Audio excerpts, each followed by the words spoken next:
Hi, everybody. Hi, this is awesome. It's really cool. Thank you very much for joining us. I was just telling Stephanie a little bit about our program here and how we bring local chefs in to introduce to you guys and get you to know what's out there and where to go. So I'm assuming from the crowd, most of us know who Stephanie Izard is. Yes? Yeah. Excellent. One of the things to start off with is you were on Top Chef, right? And the winner. I know, Yes. I was so excited. We were just in the hallway and you said that you didn't even realize that that was something that I'd done, which is, she's like, I just know you from your food. I'm like, that's awesome. Not that it wasn't, it was such a cool experience and I wouldn't trade having done it for the world. And but I, once it was 7 years ago, I just remembered, I think I turned 30 the day that we finished filming the first part of the season. And so, and now I'm 37, and that was a long time ago, and I've blocked most of it out of memory, or all the scary parts of it. But it gives you so many good opportunities that it's an awesome thing to have done. But now I'd love for people to just be like, hey, you're that girl from the goat restaurants, or whatever. Right. That's why we're goats everywhere. I don't think you also, I'm not sure how many people know, were very successful in your own right before Top Chef, right? Because you had your own. Yeah, I had a little restaurant called Scylla. I don't know, do you guys know where Takashi's restaurant on Damon is right now? That was my little restaurant before I sold it to him.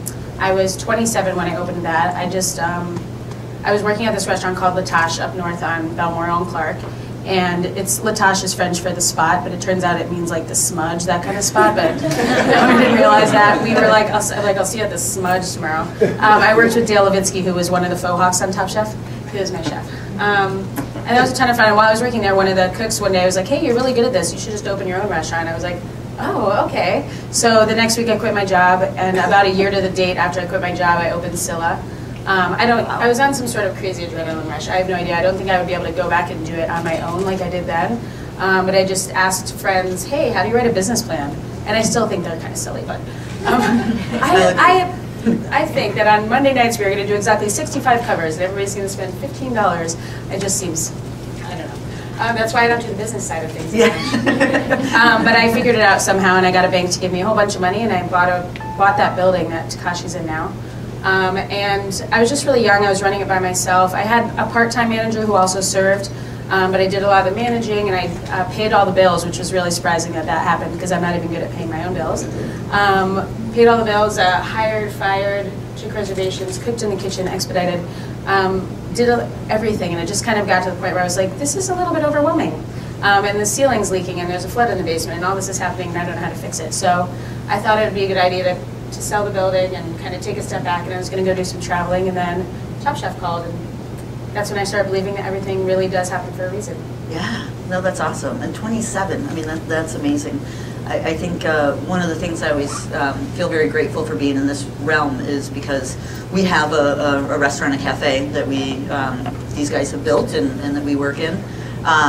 But for us, it's very different because there's other people to manage that business side, right? And when things break, they actually buy things and replace things, and that's really awesome. I wish we have an office filled with broken Robocoos and blenders and all those sort of things. We're like, we'll put that in line to get fixed when we get a little bit more people to come in for dinner or whatnot. But I will always say, I think it's one of the things, the ingenuity of chefs and young cooks, because you don't have the money to replenish if a pan handle is loose or breaking, or the water is leaking, or something like that, and you have to get very creative in order to be able to learn those workarounds. Yeah, I think I got pretty handy for a little while, but I also have my chef de cuisine at Little Goat now. He can fix pretty much, he just takes apart Robocoos, and you see all the little pieces on the counter, which I'm sure a lot of people in this room can do as well. You guys are pretty smart. But for me, I'm like, try. I'm not going to touch that. But it's definitely nice now to be in a setup where I have business partners that worry about the business side of things, and I have a number of managers and people that it's great to understand it. I'm so glad I did it by myself first so that I know what's going on. So when we go to a P&L meeting, I'm not like, just Googling things and texting. But I actually get what they're talking about, and I can, so it's not over my head. But at the same time, I'm happy to not create the spreadsheets for our P&L meetings. Sure. Let somebody else do it. How long after, do you feel that the show was propelling you into this, being able to open Girl and the Goat? I mean, did that open the doors for you, or was this something that you were kind of working on in your mind? I think that I had the idea of what I wanted Girl and the Goat to be. I think that, I don't know if anybody ever ate at Scylla, if you guys know what I'm talking about. I was Scylla. Part of it is that nobody pronounced it right either, so I learned not to name your restaurant something that nobody can pronounce. So like Skyla, Sia, I don't know. It was a sea monster from the Mediterranean from, yes, from the Odyssey, which I did not read in high school. When we were looking up, there's a website that was 1,000 names, and it was a fish pet name. And I was like, well, that's a beautiful word, Scylla. Sea monster from the Mediterranean. I didn't realize she was a completely evil sea monster. And we actually had, this is a total side note, I apologize. No. We had this couple come in from Greece, and they're like, that's kind of a slang word for bitch. Cool, I named my first restaurant bitch. Welcome to my house. So I did learn a number of things from the first restaurant. But I mean, as far as after going on Top Chef, I think it definitely helped with getting investors that really believe that I could do it again.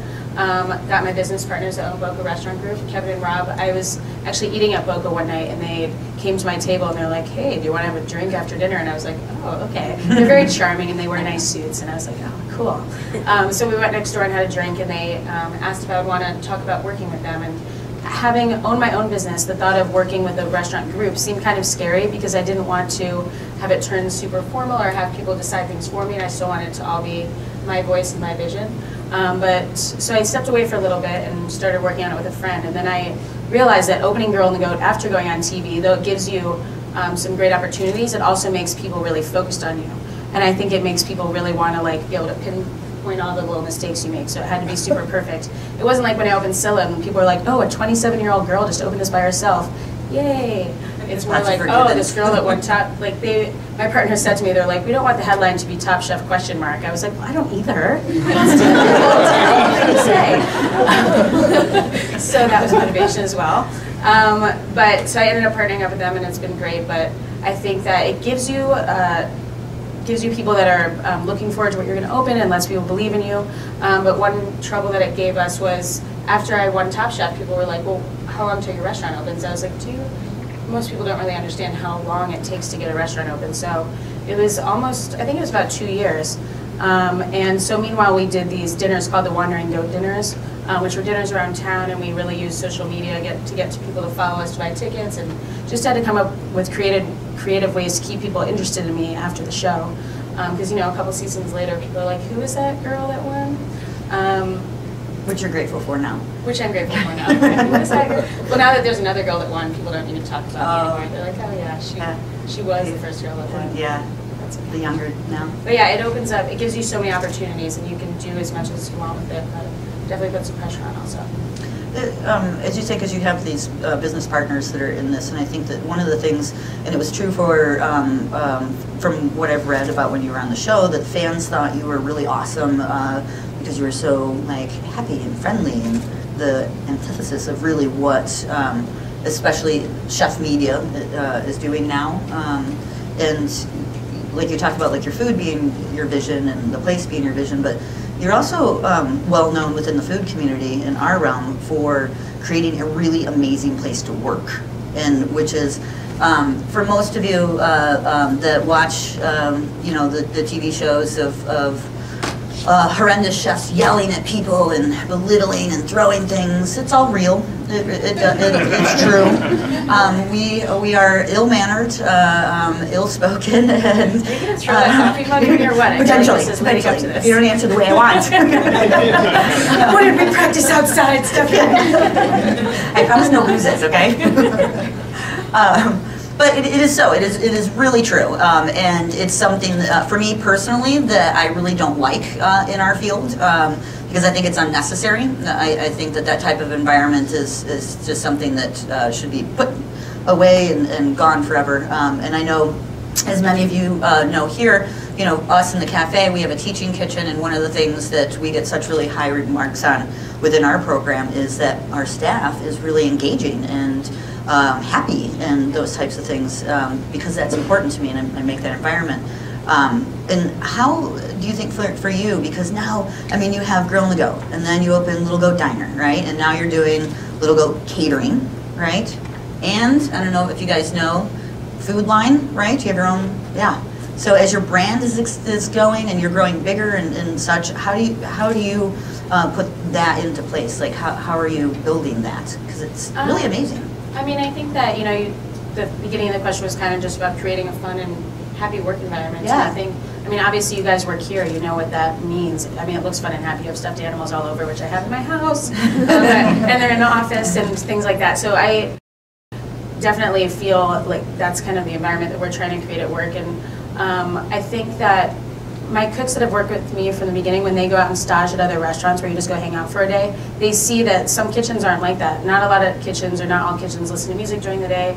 Not often is the chef just, when somebody messes something up, I always say to them, I'd rather you just come to me and just let me know that you messed it up so that we can fix it. I'm not going to yell at you, I'm not going to throw it at you. I might kind of give you a little guilt trip like, you burnt that cheese sauce again? Did you not do what we talked about? As my staff is sitting in the corner, they can tell you, I call it shame yourself. Yeah. But you want to just create an environment where the cooks or everybody that works with you, from service staff to, certainly, to the bus boy to the host, everybody like wants to do their best, that they're as proud of the environment and feel as much ownership over it as you do. And I think that we definitely have that at both restaurants, but it was hard. At Girl and Goat, we've created a family. We have so many people that have worked there from day one, which is, I mean, it's only been 3.5 years, but it's, to have servers that have been working there since day one, I think is pretty impressive. Yeah, it's really great.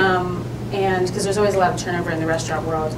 But we definitely are a family, and I don't go out drinking with them as much as I used to, but maybe that was good in the beginnings. They were like, oh, she's totally normal. And I am like, what did I say at the bar last night? But, that was painful. But I've stepped a little bit past that, but I still, they're my friends, they're my family, and I care like, hey, how's your mom doing? I heard she was sick. How's your new niece? Congratulations. Things about just actually knowing your staff and knowing, because I genuinely want to know what's going on in their lives, because it's fun to talk to your staff and not just be so focused on work.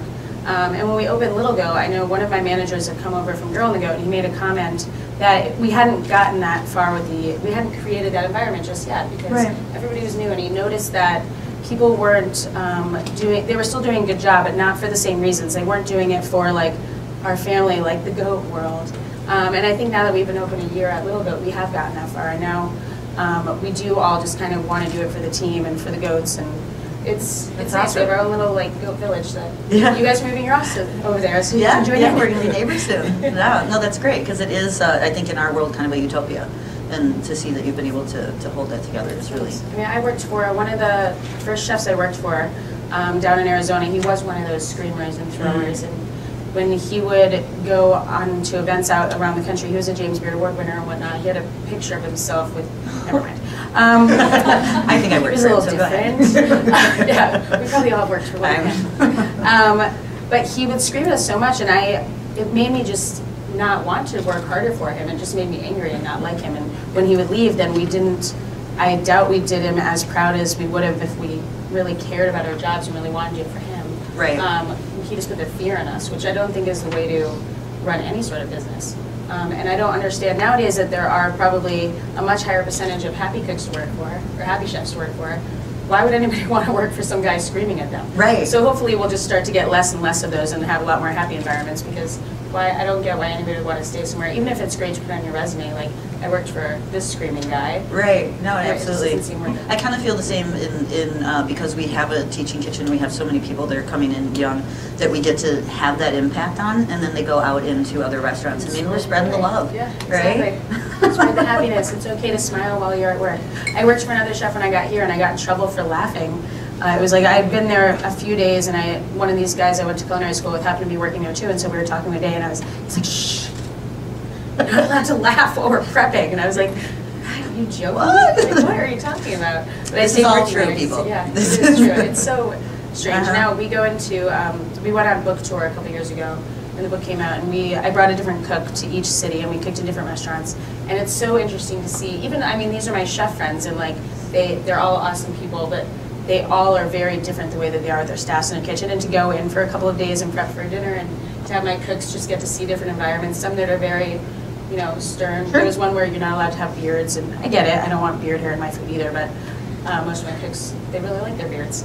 There's a lot of bearded people in the kitchen industry, but just to go to kitchens where that was so, and I was like, can I prep in my t-shirt? And my friend was like, no. And I was like, oh, okay.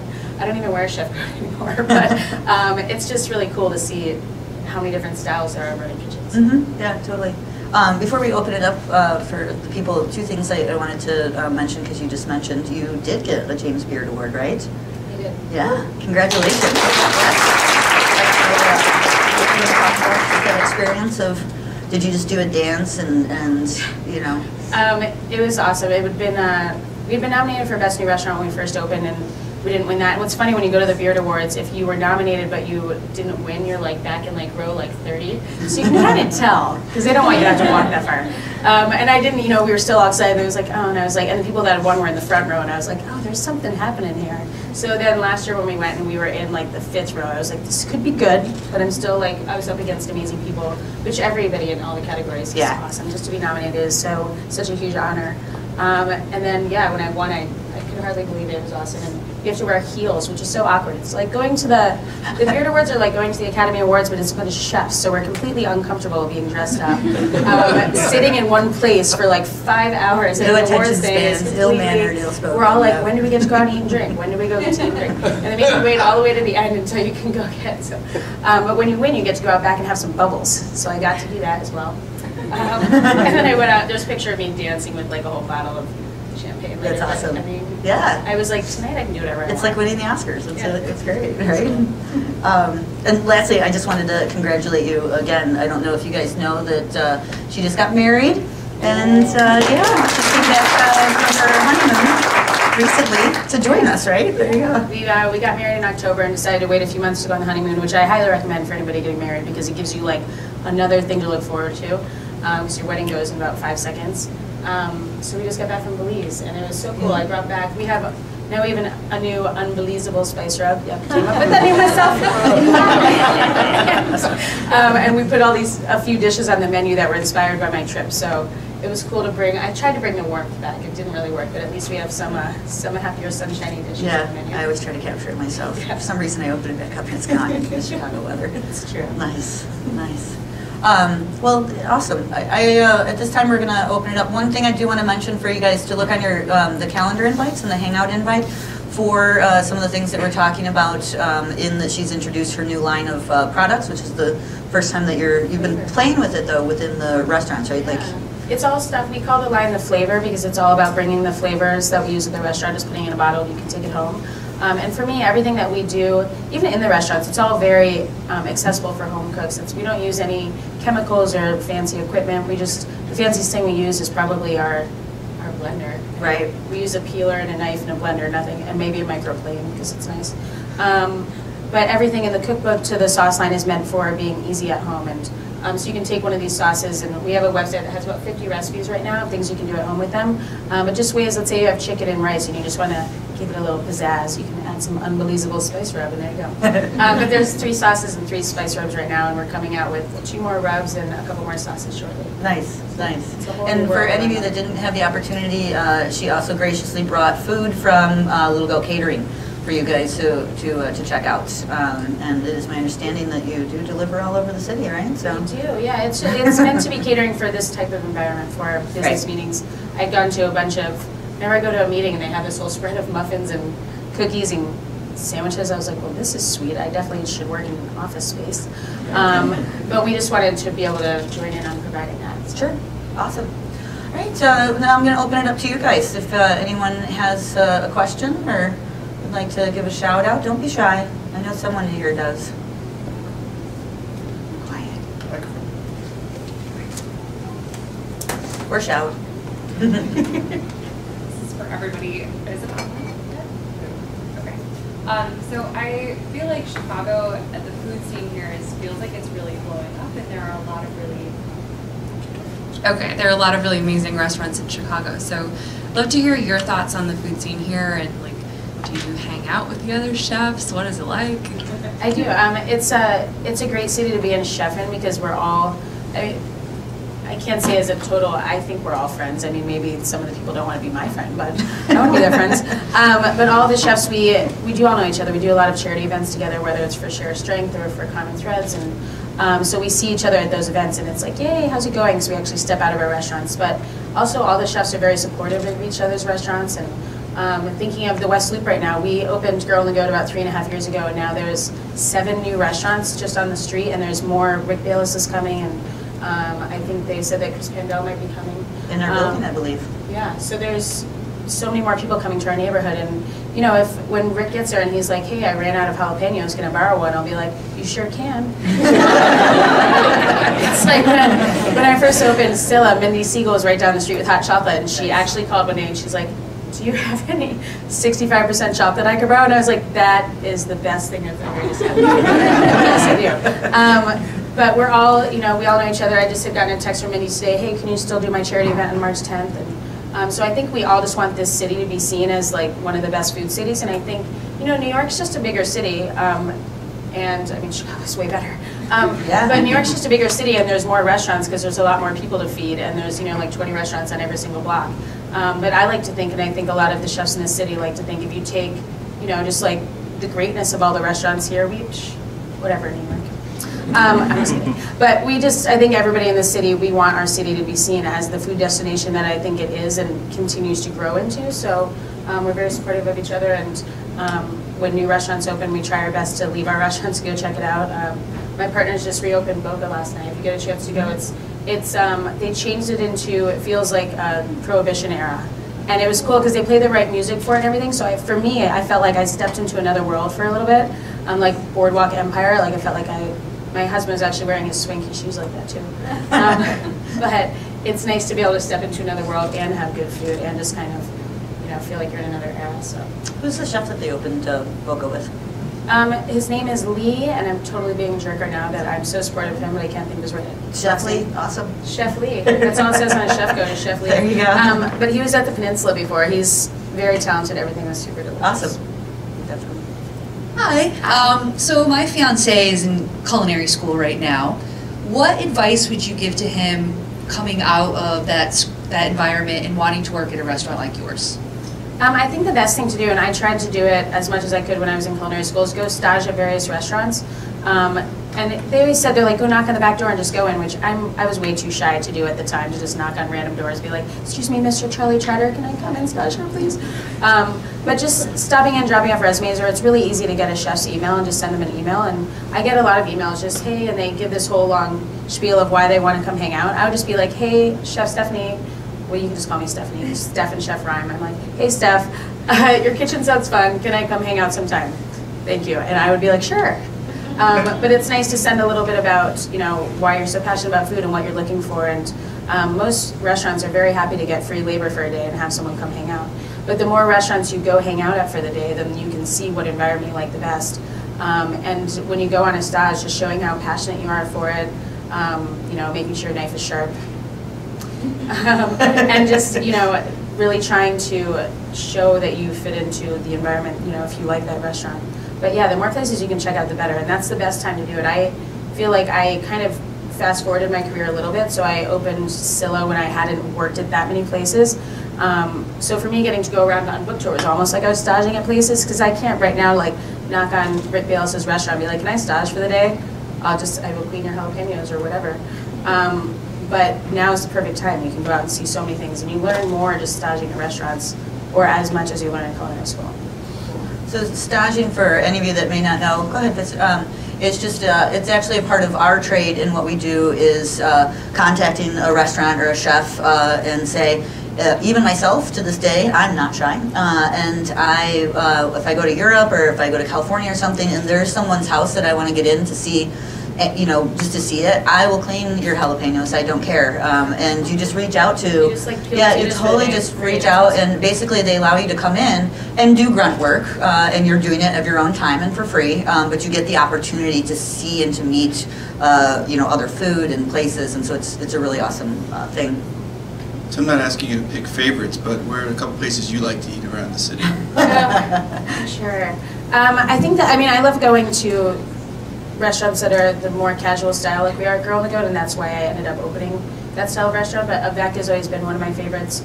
Purple Pig is awesome. Like I just said, I mean, my partners own great restaurants and I get to eat there for free, so sometimes I get it. But no, last I was like, you guys are going to be really mad because I'm going to be here at Boca all the time.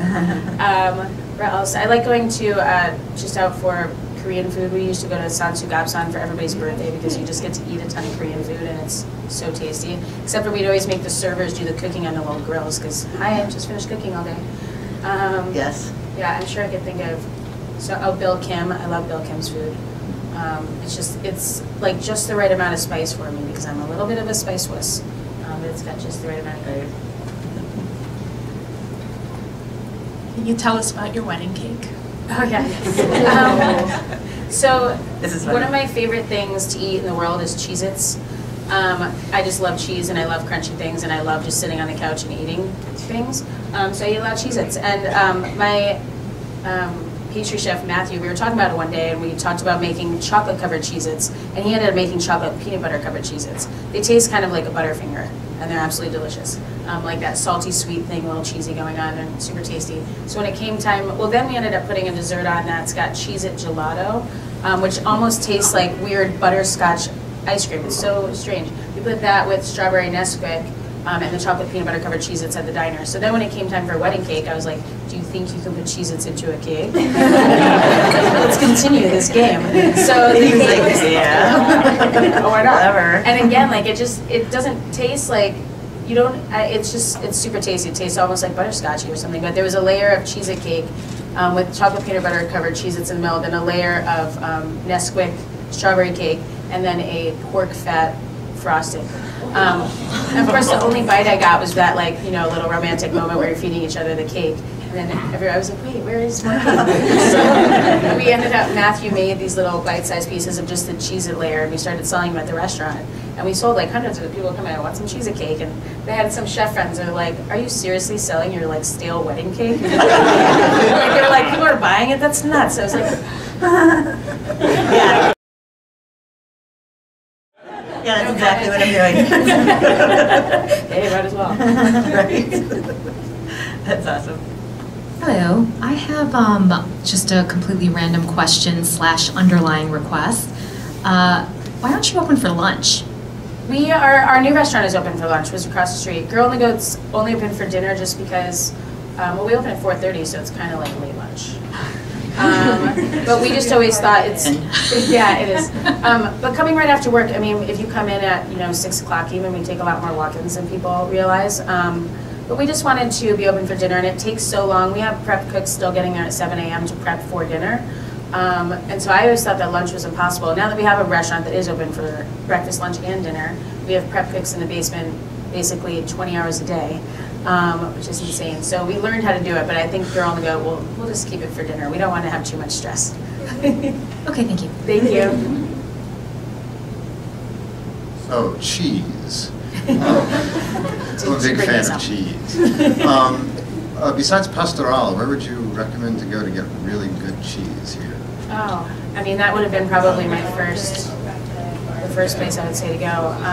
So we need an answer to this because Paul does ask me this question a lot. I get it from the farms. I get it from the Yeah, we get it. If you go to vendors. I think other than Pastoral, we just get it at the farmer's market in the summer. We have some local farms that we go and get cheese from. But the farmer's market now, I think there are more cheese vendors than there have been in the past, and there's, It's great. yeah, that's really, I wish I had more answers. I mean, even, it's impressive that some grocery stores now have such huge selections, but for those harder to find and cooler cheeses, I think that the farmer's market Yeah. probably. Yeah, do you have a good suggestion for a substitute for Reblochon? There's just, I mean, there isn't. That's the problem. Not in the U.S. as of yet. We had a Wisconsin cheese tasting the other day, and it was really fun just to taste and hear about what each cheesemaker and how they were trying to just recreate something from Europe that was one of their favorite cheeses ever. And some of them are very close, and some even probably surpass. But there's certain cheeses I don't think we'll ever be able to recreate. What are your thoughts on the boom of TV chefs and cooking shows in general? I think it's crazy how many cooking shows there are now, and I mean, I was lucky enough, I guess, to get to go on to one.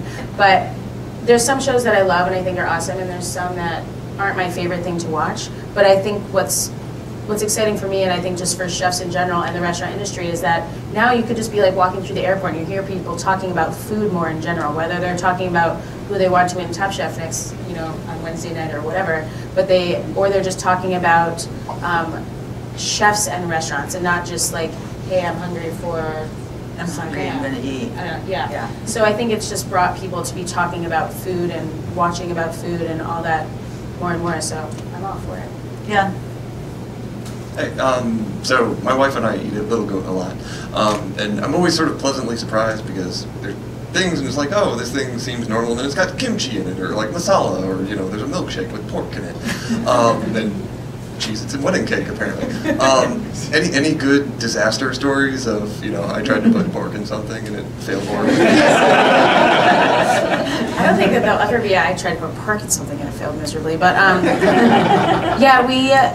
Opening Little Goat was definitely, it was challenging because we wanted to just make, it's a diner, but like what makes Little Goat better than better than other diners, because we don't just pull stuff out of cans, we make everything, but being able to take my style or our style and apply it to a diner was tricky because it's a sandwich. And even my cooks from Girl in the Goat, sometimes they're like, oh, it's just Little Goat. I'm like, it's the same style of food, it's just in between two pieces of bread. We still go to global, influences and things like that, but there was some strange thing. I think that the one that's just popping into my head that I think we only decided not to do because it was so labor intensive.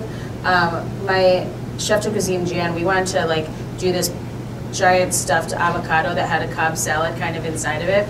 It isn't really our style to kind of take apart and put back together, but fried avocado is really tasty. I don't know if you've ever had it. So we were like stuffing it with blue cheese and bacon. Maybe pork in that wasn't the best idea, I don't know. Blue cheese and bacon, and had this whole tomato thing going on. We're like, can you imagine if this actually became popular, like having to pay someone to spend the entire day like taking avocados apart and putting tiny salads inside. But we've definitely made, there's always things that you make that just aren't super tasty, and I guess I block most of them out, but it's, yeah, you always just think of the ones where you're like, yeah, no problem, let's do that together, and it's awesome.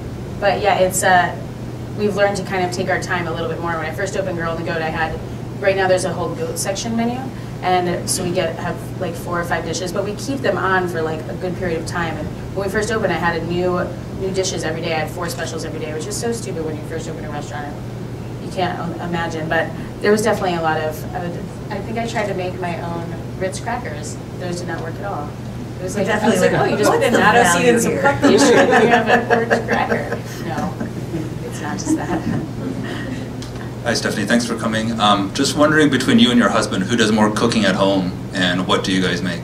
He does all the cooking at home. I find that when I try to cook at home, like maybe I overthink it, but that's where I make the grossest food at home. I'm like, oh my God, I can't even cook a piece of chicken. But my husband does all the cooking at home, and he actually uses, my friend Charlie has his own line of barbecue sauces too, and so he uses both of our sauces all the time.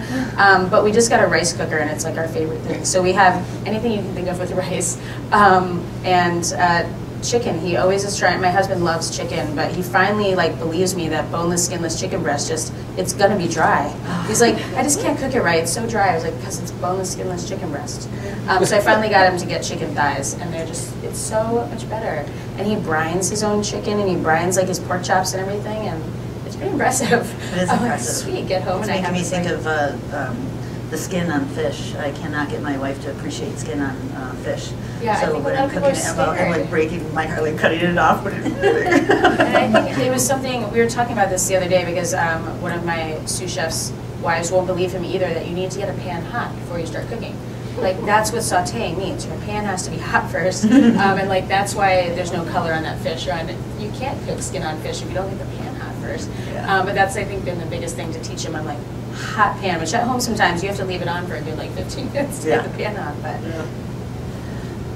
what's your favorite thing to eat and your favorite thing to make, and why? Ooh. I mean, my favorite thing to eat, I pretty much just love eating, well, Cheez-Its and French fries. I love French fries. So we have French fries at both restaurants, and it was interesting when you think of French fries, like what an easy thing, like you just throw them in the fryer.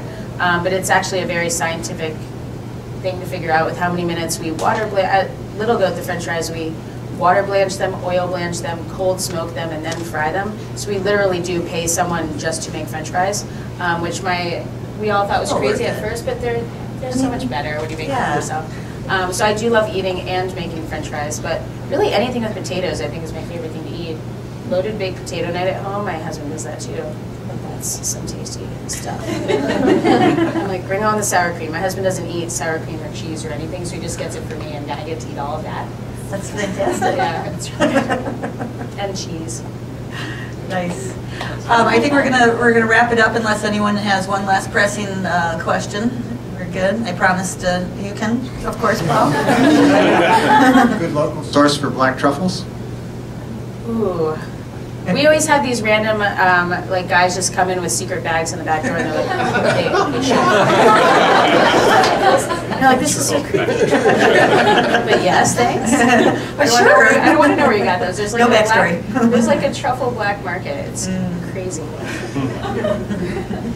But I bet, yeah, I don't know. You just gotta put a sign on your back door. She's gonna like, slip them your address truffles next time. Yeah. They're gonna be knocking on the door in the alley. Looking for a Paul? Awesome.